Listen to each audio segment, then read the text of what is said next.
नमस्कार। आपका चैन न्यूज में स्वागत है। आज हम भारत की राजनीति के एक पुरोधा माने जाने वाले हजारीबाग के पूर्व सांसद आदरणीय श्री भुवनेश्वर मेहता सर से रूबरू हो रहे हैं, जिसमें हम झारखंड समेत देश के तमाम कई महत्वपूर्ण मुद्दों पर चर्चा करेंगे। सर, आपका स्वागत है। हमारा पहला सवाल होगा कि झारखंड में वर्तमान राजनीतिक परिस्थितियों पर आपका क्या राय है? देखिए, यहाँ तक झारखंड का वर्तमान राजनीतिक परिस्थिति है, जाहिर है कि झारखंड मुक्ति मोर्चा एक मजबूत पार्टी के रूप में भी उभरी हुई है। कांग्रेस भी थोड़ा प्रोग्रेस किया है शुरू पहले से। राजद तो एक विधायक था है। जहाँ तक बीजेपी का है तो बीजेपी की हालत ठीक नहीं है।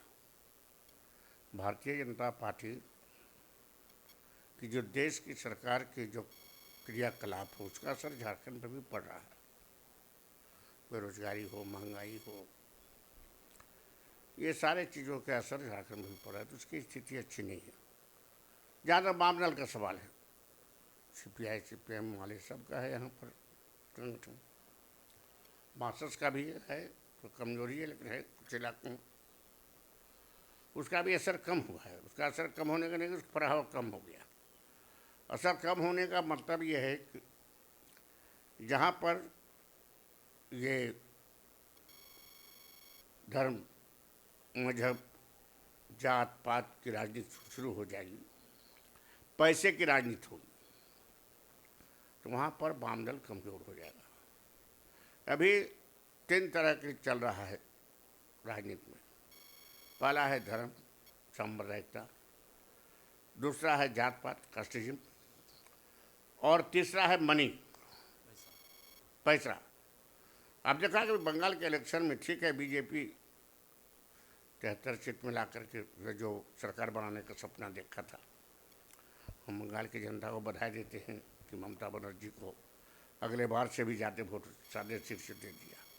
लेकिन पैसे का तो बहुत इतना पूरा देश का पूंजीपति खड़ा था। उस माने में, पैसे के माने में वामदल बहुत कमज़ोर है। क्योंकि वामदल गरीबों की पार्टी है, जो मेहनत करने वालों की है, मेहनत की रोटी खाते उसकी पार्टी है। हम पूंजीपतियों के खिलाफ लड़ते हैं, उनके खिलाफ आवाज़ उठाते हैं, हम मजदूरों के लिए लड़ते हैं। तो जाहिर बात है कि तो हमको पैसा तो देगा जो पूंजीवादी पार्टी हो सकती है। इस कारण वामदल भी कमज़ोर हुआ है इन तीनों कारणों से। लेकिन अब धीरे धीरे उम्मीद करते हूँ तभी ये राजनीतिक स्थिति है कि लगता है कि झारखंड मुक्ति मोर्चा, राजद, कांग्रेस का जो गठबंधन है, आगे चल के हम चाहते हैं कि अगर ये लोगों ने वामदल को, ये लोग भी लेके चलना चाहिए, जो इस बार नहीं किया। शायद इस बार करता तो शायद जितना सीट मिला है बीजेपी को उतना सीट नहीं मिलता, उसका आधा पर चला आता है।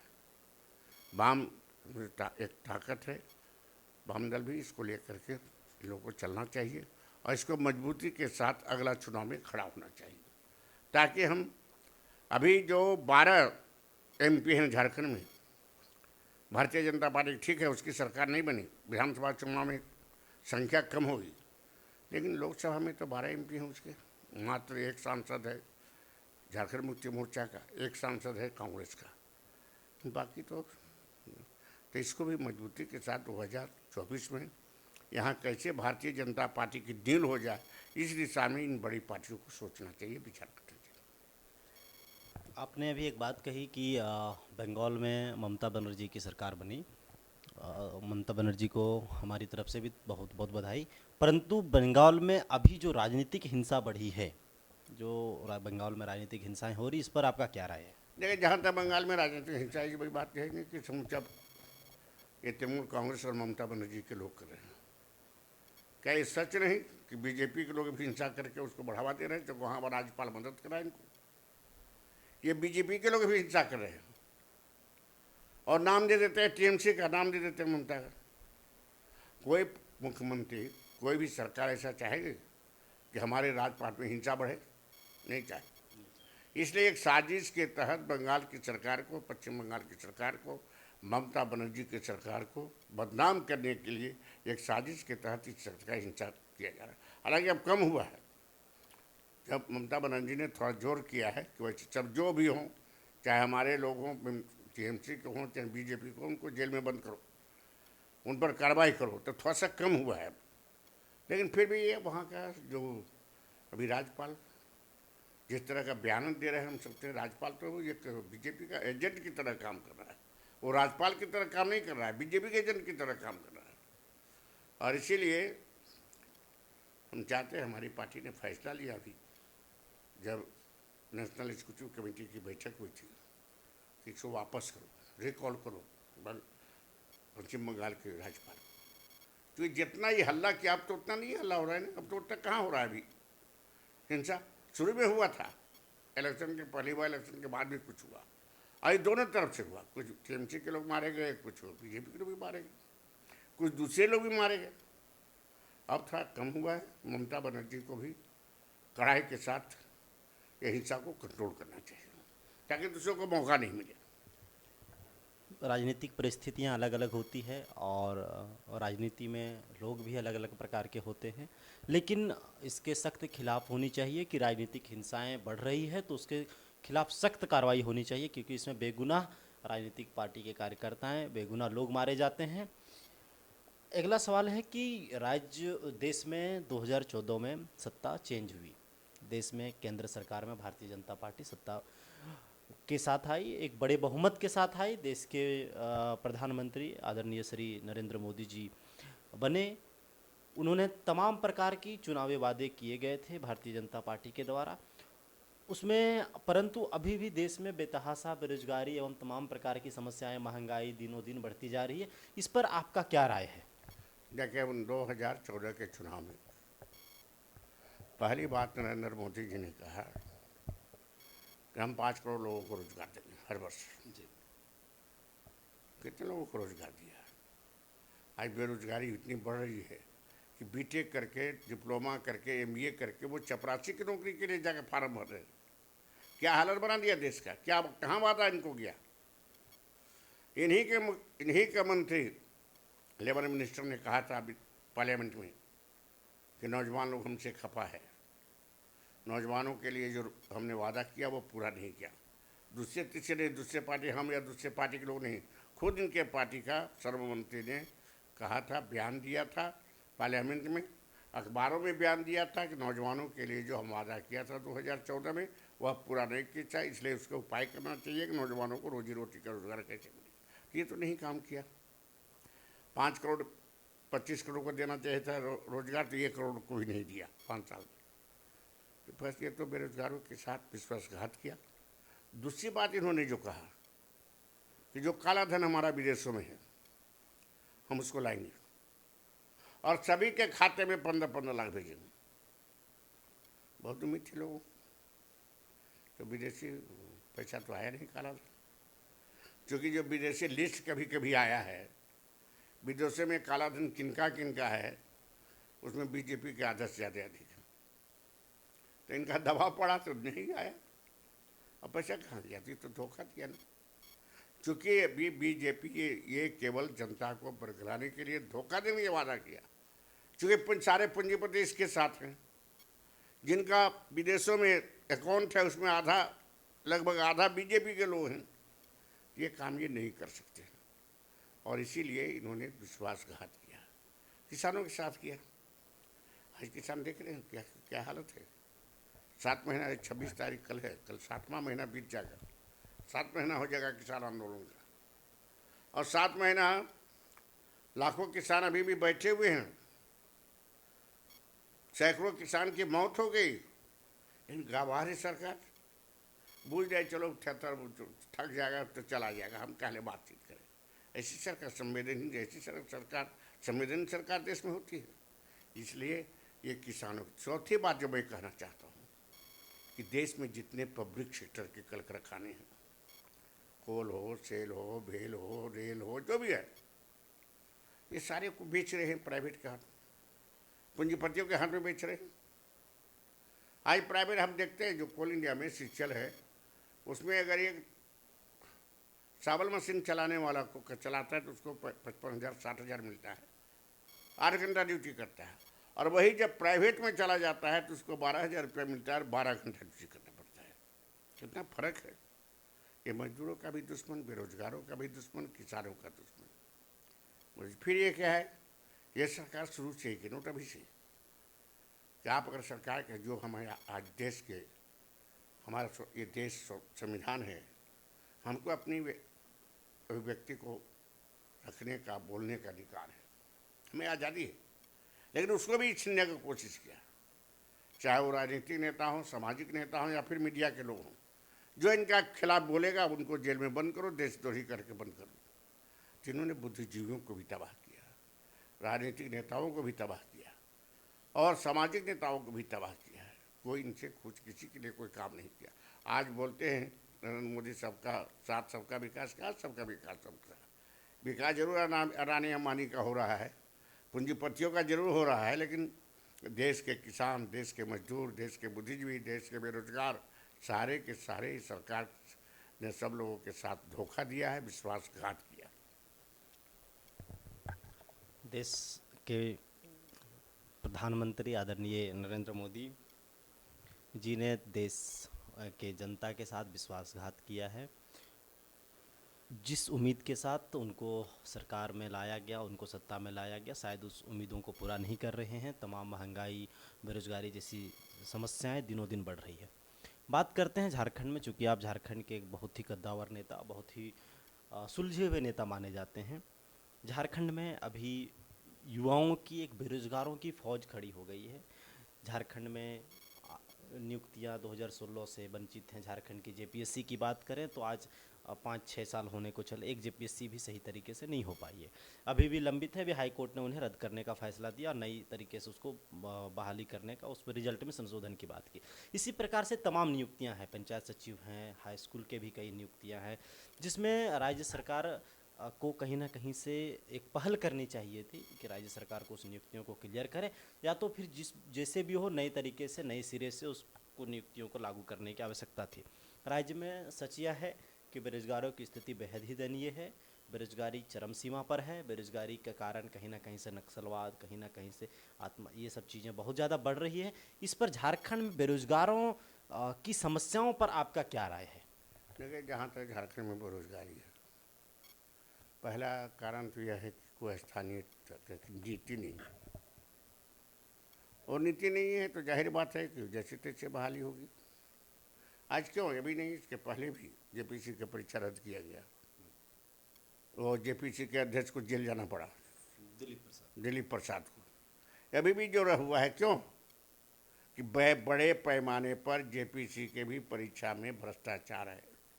न क्यों इस तरह का हुआ, लगता है 1-800 निकल जाएंगे लोग। अभी जो हाईकोर्ट का आदेश आया है उसमें 1-800 नए चले आएंगे और 1-800 पुराने निकल जाएंगे। जिन्होंने पैसा दे के 10 लाख, 15 लाख, 20 लाख दिया, वो बहाल हुए हैं। ये तो जब तक भ्रष्टाचार पर अंकुश नहीं लगेगा, स्थायी नीति नहीं, स्थानीयता की एक नीति नहीं बनेगी, तब तक ये होता रहेगा। ये अफसोस है कि अब 20 साल बीत गया झारखंड बने हुए, 20 साल बीत गया, कैसवा चल रहा है, लेकिन अभी तक कोई स्थानीयता की नीति नहीं बनी। सरकार को स्थानीयता की नीति बनानी चाहिए और ऐसे लोगों को जेपी के अध्यक्ष पद पर बैठाना चाहिए। ऐसे लोगों को जेपीसी के सभी कमेटी के सदस्य के रूप में देना चाहिए जो ईमानदार हों और सचमुच में ईमानदारी से परीक्षा ले सकें, जिसमें होनहार बच्चे को, अच्छे बच्चों के साथ खिलवाड़ नहीं हो, पैसे के चलता उनके ज़िंदगी के साथ अन्याय नहीं किया जाए। दूसरी बात जो मैं कहना चाहता हूँ, आज बेरोजगारी झारखंड में बहुत है। कल कारखाने खुल रहे हैं, पहले से भी खुले हुए हैं। मैंने पहले कहा 45 लाख लोग बेरोजगार हो चुके हैं, विस्थापित हो चुके हैं झारखंड में, जिनको सही माने में नहीं मिला नौकरी। आप यहीं पर है, नौकरी के हत्या के लिए लोग लड़ रहे हैं, एचईसी के लोग, लेकिन आज नौकरी क्या मिलेगा, एचईसी बंद होने वाला है। आपके 54,000 लोग, 34,000 एकड़ जमीन गया बोकारो में, बीएसएल में, बोकारो सिटी में, लेकिन नौकरी 17,000 लोगों को मिला, उसको नहीं मिला। आज क्या है, सारे वो कल कारखाने हैं, समूचा कोयला का 37% कोयला देश का झारखंड से निकलता है, और अब तो उसका बढ़ेगा परसेंटेज, लेकिन उसके भी लिए कोई स्थानीय नीति बढ़ रहा है जैसे तैसे। नौकरी का कोई गुंजाइश नहीं है, कोई स्थानीय नीति, अस्थायी तक की नीति नहीं रहने के चलते, विस्थापन की नीति नहीं रहने के चलते नौकरी दे या नहीं देनी है, बोलता है एनटीपीसी हम नौकरी दे देंगे, पैसा ले लो ज़मीन का, कुछ पेंशन ले लो महीना में, लेकिन हम नौकरी नहीं देंगे। नौकरी नहीं देगा, कुछ पेंशन ले लो, पैसा ले लो, क्या उससे गुजारा चल जाएगा? चल जा नहीं चलेगा। एनटीपीसी तो पब्लिक सेक्टर, लेकिन वो प्राइवेट को दे देता है, कोई काम अपने नहीं करता, ले लेता है। हमारे यहाँ हजारीबाग जिले में 3-3, 4-4 उसने कोयला का प्रोजेक्ट लिया है। और भाई एक चालू हुआ है जिसको दे दिया है त्रिवेणी सैनिक कंपनी, वहाँ पर तो गजब है। सारे बाहर के लोग आ रहे हैं, बाहर हो रहे, चेन्नई से, तमिलनाडु से, आंध्र प्रदेश से, उड़ीसा से, और यहाँ के बच्चे को बेकारी, जिसका ज़मीन घर द्वार क्या कुछ नहीं किया जा रहा है, बेकारी हो गई। आज यहाँ पर इसलिए हम चाहते हैं कि बेरोजगारी बहुत बड़ी समस्या है। आज यहाँ पर मेरे पास आते हैं लोग, महीना में 5-7 जरूर पहुँच जाता है बीटेक वाला, जो इंजीनियरिंग किया है, डिप्लोमा किया है, कि सर हमको 10-15 हज़ार का नौकरी लगा दीजिए ताकि हमारा एक्सपीरियंस हो जाए। आज दे रहा है, वो चपरासी के लिए अप्लाई कर रहा है, प्यून के लिए अप्लाई कर रहा है। क्या स्थिति है झारखंड का? ये तो कितना मुश्किल से पढ़ा, जाके उड़ीसा में पढ़ा, तो कोई चेन्नई में पढ़ा, कोई कहाँ हैदराबाद में पढ़ा, कोई बम्बई में पढ़ा, कोई नागपुर में पढ़ा, और आज उसकी स्थिति क्या है? इतनी खराब है।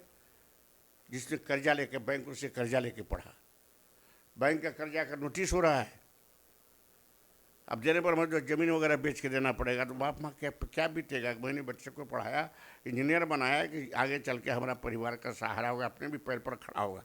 आज वही बेटा घूमे फिर मारे फिरे कर नौकरी के लिए, और ज़मीन बेच के बैंक का कर्जा देना होगा। ये स्थिति इतनी भयंकर स्थिति है। इसीलिए राज्य सरकार को चाहिए कि अच्छा नीति बनाओ, स्थानीयता की नीति, विस्थापन की नीति बनाओ, नौकरी कैसे लोगों को मिलेगी, रोजगार कैसे मिलेगा यहाँ के नौजवानों को, इसका एक प्रोग्राम बनाओ। झारखंड देश में सबसे अमीर राज्य है, खनिज संपदा सबसे अधिक है। झारखंड के लोगों को अगर बढ़िया से प्लानिंग किया जाए, योजना किया जाए, एक अच्छे स्थानीयता की नीति बनाई जाए, विस्थापन नीति बनाई जाए, जहाँ लोगों को रोजगार की समस्या नहीं होगी, रोजगार मिल सकता है, लेकिन उसको सरकार को ईमानदारी से इस काम को करना होगा।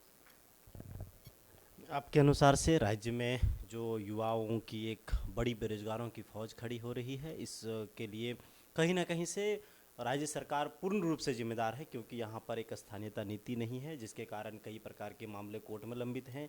एक विस्थापन नीति नहीं है, जिसके कारण हजारों लोग, लाखों लोग जो है सो विस्थापित हुए पड़े हैं। आपके द्वारा एक लिखित पुस्तक है, झारखंड में विस्थापन एक बड़ा अभिशाप है, जिसमें आपकी कुछ पंक्तियाँ हैं, मैं सुनाना चाहूँगा कि मर जाएंगे, मिट जाएंगे, अब विस्थापन नहीं सहेंगे। विस्थापन से मुक्ति के लिए जल, जमीन, जंगल की रक्षा के लिए तमाम वाम जनवादी ताकतें एक मंच पर आवें। यह पुस्तक आदरणीय श्री भुवनेश्वर मेहता सर के द्वारा लिखित है, जो विस्थापन की दंश के बारे में, विस्थापन जो झारखंड में विस्थापितों का एक दर्द के बारे में पूरी तरीके से कहीं ना कहीं से एक इंगित करती है। और विस्थापन एक सच में वाकई झारखंड के लिए एक बहुत बड़ी समस्या बनती जा रही है, और यहाँ के विस्थापितों के अधिकारों के लिए, विस्थापितों के अधिकारों की रक्षा के लिए राज्य सरकार को एक उचित कदम उठाने की ज़रूरत है। राज्य के बेरोजगार युवाओं के लिए राज्य सरकार को एक नीति निर्धारण की ज़रूरत है, ताकि राज्य के युवा को बेहतर रोजगार मिल सके और दिनों दिन वो दर बदर की ठोकरें ना खाना पड़े। आगे बढ़ते हैं। झारखंड में विभिन्न शिक्षण संस्थान खुले हैं। राज्य में कई विश्वविद्यालय भी हैं। राज्य में एक केंद्रीय विश्वविद्यालय भी है। राज्य में राज्य सरकार की भी विश्वविद्यालय है, प्राइवेट विश्वविद्यालय भी हैं, निजी विश्वविद्यालय भी हैं। आपके पहल के कारण आपके लोकसभा क्षेत्र हजारीबाग में एक विश्वविद्यालय, श्री विनोबा भावे विश्वविद्यालय की स्थापना हुई। विनोबा भावे विश्वविद्यालय को जिस उद्देश्य के साथ स्थापना किया गया, शायद उसमें कमी कहीं ना कहीं नज़र आ रही है। अभी के समय में, तत्कालीन समय में विनोबा भावे विश्वविद्यालय के कुलपति एवं कई कॉलेज पर वित्तीय अनियमितता के आरोप लगे हुए हैं, और विश्वविद्यालय में शिक्षा की गुणवत्ता पर कई प्रकार की सवाल खड़े किए जा रहे हैं। विश्वविद्यालय के कई ऐसे कॉलेज हैं, मैं नाम नहीं लेना चाहूँगा, विश्वविद्यालय के कई कॉलेज हैं, कई विभाग हैं, जहाँ पर यह भी सुनने को मिला है, हमारे पास कुछ डेटा भी सुरक्षित है, कि विश्वविद्यालय में नंबर जो हैं वो इसी प्रकार से दे दिए जाते हैं। उसकी कोई कॉपी चेक भी नहीं होती है, पैसे लेकर के नंबर दे दिए जाते हैं या किसी का दबदबा भी कायम होता है। जिस उद्देश्य के साथ विनोबा भावे विश्वविद्यालय की स्थापना हुई, क्योंकि विनोबा भावे विश्वविद्यालय एक बड़ी आबादी के लिए एक शिक्षा का केंद्र है, जहाँ से गिरिडीह, कोडरमा, हजारीबाग, चतरा, इसके पूर्व में धनबाद भी था, अभी रामगढ़, इसके पूर्व में धनबाद और बोकारो, जो धनबाद बोकारो विनोद बिहारी कोयलांचल यूनिवर्सिटी के बाद अलग हो गई। परंतु इतनी बड़ी शिक्षा के केंद्र में अगर कि इस प्रकार की समस्याएं, इस प्रकार की अगर शिक्षा में गुणवत्ता और अगर कि इस प्रकार के आरोप विनोबा भावे विश्वविद्यालय, जब हम हजारीबाग के अखबारों के पन्नों उठाते हैं या कई प्रकार के, अभी रिसेंटली हमने एक बड़ी मीडिया की खबर देखी, उसमें हजारीबाग के विश्वविद्यालय के कुलपति पर वित्तीय अनियमितता के भी आरोप लगे हैं। तो जिस विश्वविद्यालय को आपने इतनी मेहनत संघर्ष के साथ खड़ा किया, उस विश्वविद्यालय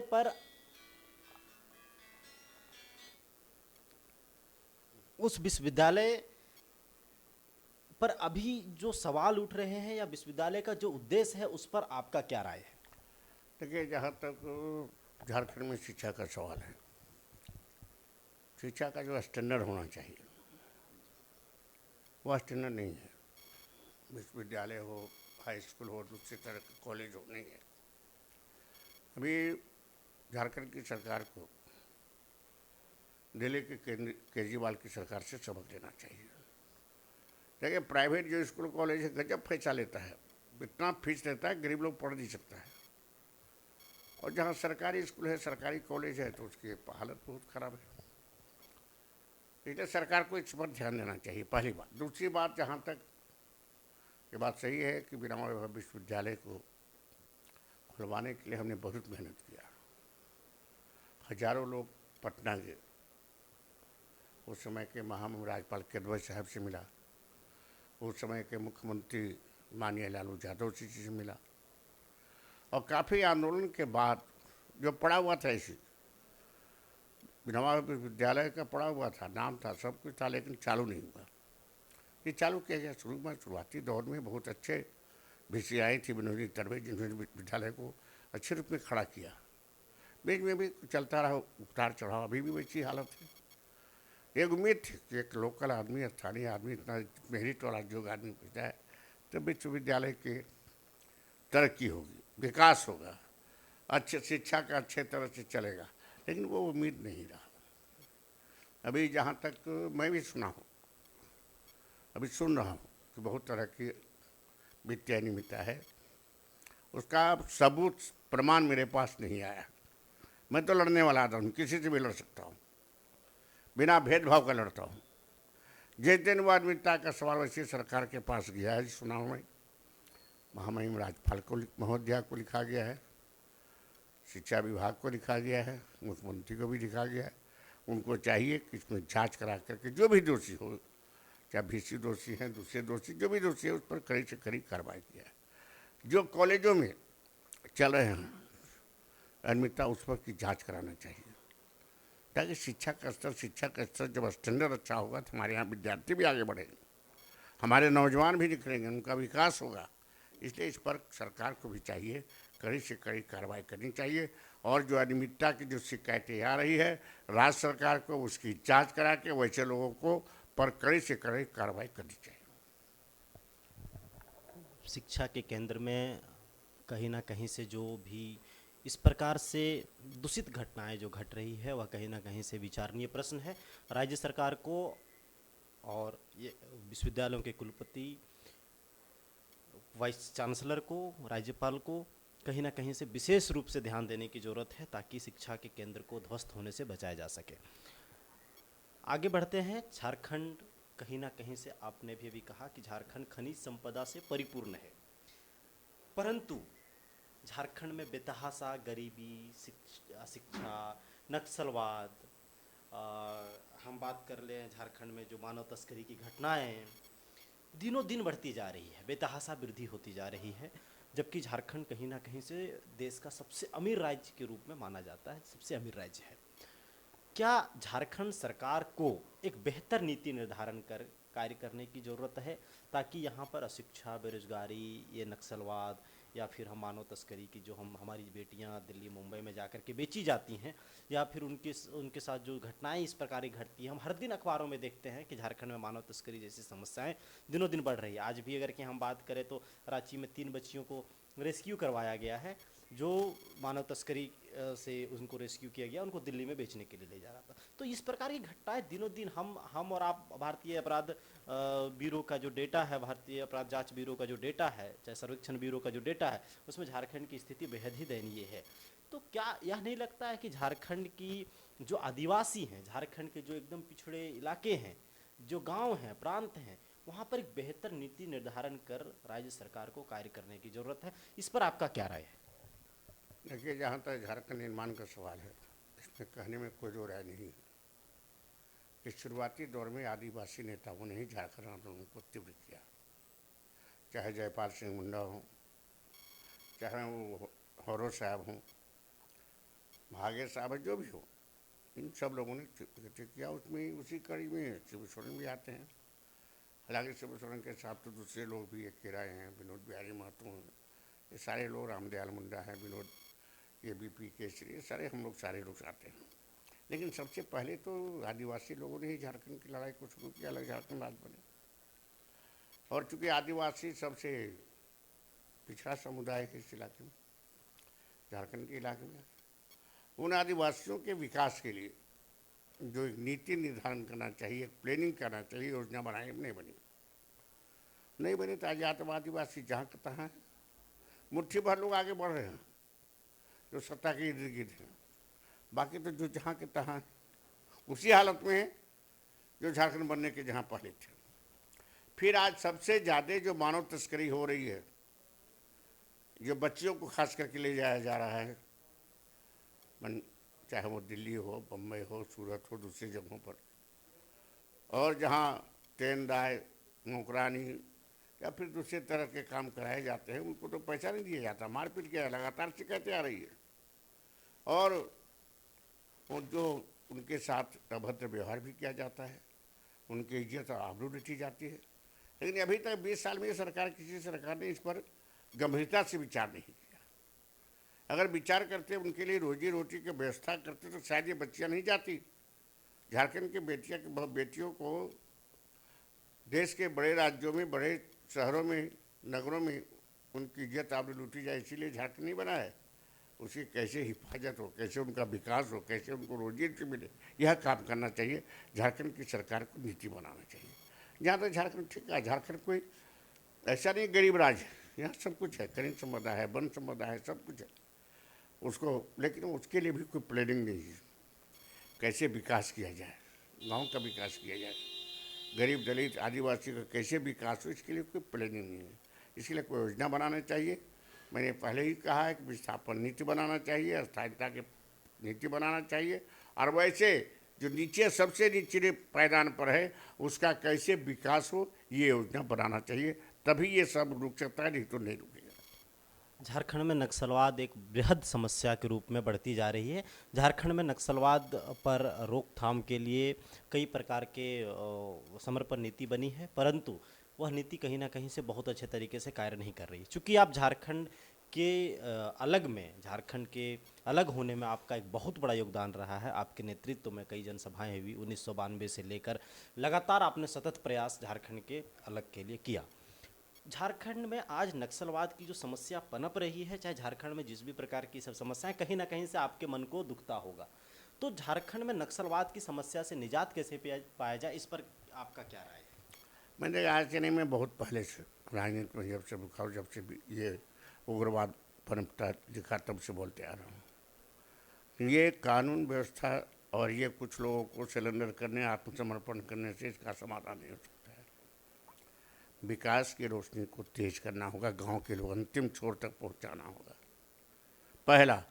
दूसरा है कि ये गरीबों के लिए, खास करके आदिवासी जनजाति है, चाहे वो आदिवासी हों, दलित हों, उनके लिए, उनके विकास के लिए कानून बना पड़े। क्योंकि आज जितने भी हैं, आप देखोगे कि सबसे ज़्यादा इंटीरियर में के लोग ही उग्रवादी बन रहे हैं, ये उग्रवादी संगठन में जा रहे हैं। क्यों? क्योंकि विकास की रोशनी वहाँ तक नहीं पहुँची।